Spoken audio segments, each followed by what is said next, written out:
आज की इस वीडियो में हम आपको हुजूर की पैदाइश का वाकया सुनाएंगे। इस वाकये को पूरी तरह समझने के लिए वीडियो को आखिर तक जरूर देखें। प्यारे दोस्तों, हजरत आमना फरमाती हैं कि जब मेरा बच्चा मेरे पेट में था तो मैं बड़ी अजीब अजीब चीजें देखती थी। जब भी मैं घर से बाहर निकलती तो बादल का एक साया मेरे ऊपर आ जाता और मुझे धूप नहीं लगती। अगर मैं जमजम के कुनवें तक पानी के लिए जाती तो रास्ते में दरख्तों की शाखें मेरे सामने झक जाती जैसे वो मुझे सलाम कर रही हो। मैं हैरान रह जाती कि आखिर ये सब मेरे साथ क्यों हो रहा है। और जब जमजम के कुनवें के पास जाती तो जमजम का पानी खुद ब खुद ऊपर आ जाता और मैं अपने हाथ से ही बाल्टी पकड़कर पानी भर लेती। वहां की औरतें मुझे जाने नहीं देती थीं और कहती थीं कि आमना तुम कुछ देर और खड़ी रहो वरना ये पानी फिर से नीचे चला जाएगा। इसी तरह हजरत आमना कहती हैं कि मैंने बहुत सी औरतों से सुना है कि जब पेट में बच्चा होता है तो बहुत तकलीफ झेलनी पड़ती है, कभी हाथ पांव में दर्द, कभी सर में दर्द, कभी बुखार आना, कभी उल्टी आना और कभी चिड़चिड़ापन महसूस होता है। ये सब बातें सुनकर मुझे बड़ी हैरानी हुई कि मुझे तो उन 9 महीनों में जरा भी तकलीफ नहीं हुई, यहाँ तक कि जब तक मेरा बच्चा मेरे पेट में रहा मुझे सर में दर्द तक ना हुआ। इसी तरह हजरत आमना को बड़े अजीब अजीब ख्वाब भी आते थे। जैसे कि एक बार उन्हें ख्वाब आया कि उनके जिस्म से एक नूर निकला है और उसने सारी दुनिया को रोशन कर दिया है।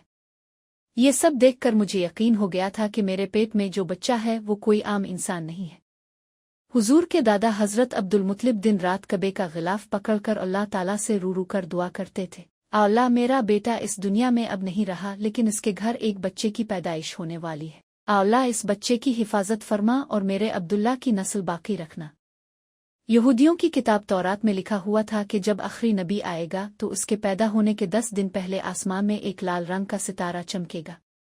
जब हुजूर की पैदाइश के 10 दिन बाकी थे तो आसमान में एक लाल सितारा चमकने लगा। ये देखकर यहूदियों में हलचल मच गई।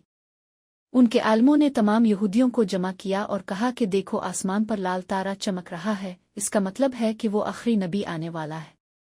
यहूदियों ने मदीना जाकर मालूम किया तो वहां बहुत सी औरतें हामिला थीं, लेकिन किसी का वक्त करीब नहीं आया था।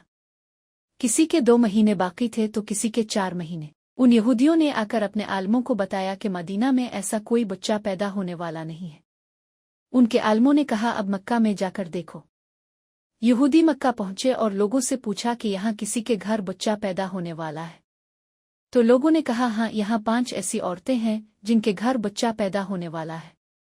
यहूदियों ने कहा कि ऐसे बच्चे की पैदाइश जो यतीम हो यानी जिसके वालिद का इंतकाल हो चुका हो।